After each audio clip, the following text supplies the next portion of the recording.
రేపు 6 lane flyover zoo park to Aramghar Chaurasta వరకు రేపు ముఖ్యమంత్రి రేవంత్ రెడ్డి గారు ఇనాగరేషన్ కార్యక్రమం పెట్టుకున్నారు. నేను ఇవాళ ఆ రోడ్డు నుంచి వస్తున్నా. కానీ మొత్తం ఫ్లైఓవర్ పైన కానీ సరౌండింగ్ కానీ ఎంఐఎంఓలు జెండాలు పెట్టుకున్నారు, బ్యానర్ పెట్టుకున్నారు. ఫ్లైఓవర్ పైన కూడా మొత్తం జెండాలు నింపేసినారు. అంటే అక్కడ మూమెంట్ చూస్తే ఎట్లా కనబడుతుందంటే ఇది గవర్నమెంట్ నుంచి పని కాలేదు, ఇది ప్రత్యేకంగా ఎంఐఎంఓలు ఫండ్ వాళ్ళే కలెక్ట్ చేసి ఆ పార్టీ ఫండ్ నుంచి ఫ్లైఓవర్ కడుతున్నారు. ఆ విధంగా వాళ్ళు క్రియేట్ చేస్తున్నారు. అదేవిధంగా పెద్ద పెద్ద బ్యానర్ పెట్టినారు. ఆ బ్యానర్లో కూడా రేవంత్ రెడ్డి గారు చిన్న ఫోటో పెట్టుకున్నారు, ఈ ఇద్దరు అన్నతమ్ములు పెద్ద పెద్ద ఫోటోలు పెట్టుకున్నారు. దాదాపు 800 కోట్ల రూపాయల నుంచి ఎస్ఆర్డిపిఓలు ఈ యొక్క ఫ్లేవరు మొత్తం కంప్లీట్ చేసేసినారు. అసలు ఈ డబ్బులు ఎవరిది నేను అడుగుతున్నా? ఎంఐఎంఓల్దా, లేక అసదుద్దీన్ ఓవైసీ అక్బరుద్దీన్ ఓవైసీ ఇంటి నుంచి పెడుతున్నారా, లేక వాళ్ళ అయ్యా డబ్బులు అయ్యేది? ఎవరిది కాదు కదా, ఇది గవర్నమెంట్ డబ్బులు. అంటే తెలంగాణ ప్రజలు కట్టిన ట్యాక్స్ నుంచి ఈ ఫ్లైఓవర్ కడుతున్నారు. మళ్ళీ ఎవరు వీళ్ళకి అధికారం ఇచ్చినారు? మొత్తము పార్టీ బ్యానర్ పెట్టుకున్నారు, మొత్తం ఎంఐఎం బ్యానర్ పెట్టుకున్నారు, ఎంఐఎం జెండాలు పెట్టుకున్నారు. ఇది గవర్నమెంట్కి కనబడతలేదా?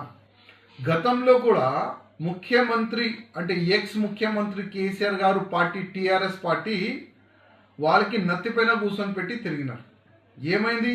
పార్టీ చేంజ్ అయితే ఇమీడియట్గా ఈ ఎంఐఎంఓలు చేంజ్ అయిపోయినారు. ఒక్కప్పుడు టీఆర్ఎస్ జిందాబాద్ అనేవాళ్ళు అసెంబ్లీ లోపట, ఇప్పుడు టీఆర్ఎస్ బీఆర్ఎస్ ముర్దాబాద్ చెప్తున్నారు. అంటే ఏ పార్టీ ఉంటే వాళ్ళు కాలు పట్టుకోవాలి, వాళ్ళ నుంచి పని తీసుకోవాలి, మళ్ళీ వాళ్ళు తలకాయ పైన డ్యాన్స్ చేయాలి. ఇదే ఎంఐఎంఓల్ది అలవాటు. నేను ముఖ్యమంత్రి రేవంత్ రెడ్డి గారికి అడుగుతున్నా, ముఖ్యమంత్రి గారు ఈ డబ్బులు ఎవరిది? 800 కోట్ల రూపాయల నుంచి 6 లేన్ ఫ్లైఓవర్ కడుతున్నారు zoo park to Aramghar Chaurasta వరకు. ఈ డబ్బులు ఎవరిది?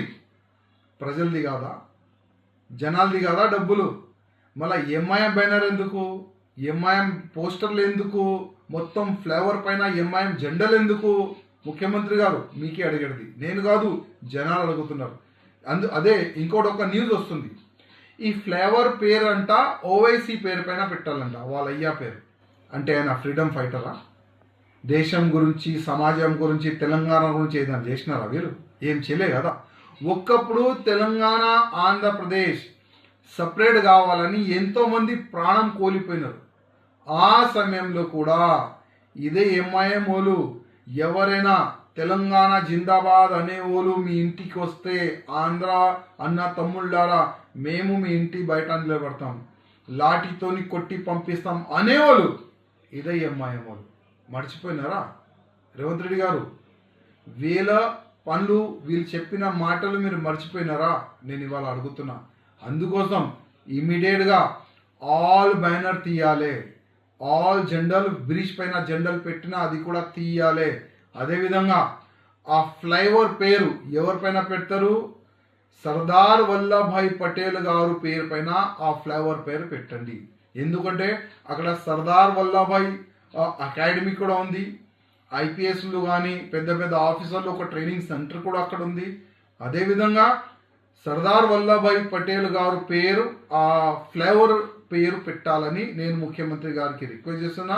అదేవిధంగా ఇమీడియట్గా ఆల్ బ్యానర్, ఆల్ జెండాలు కూడా రిమూవ్ చేయాలని నేను ముఖ్యమంత్రి గారికి రిక్వెస్ట్ చేస్తున్నా. ప్రపంచంలో ఏ మూల ఏ క్షణం ఏం జరుగుతుందో వేగంగా తెలుసుకోవడానికి తొలి వెలుగు వాట్సాప్ ఛానల్ని ఫాలో చేయండి.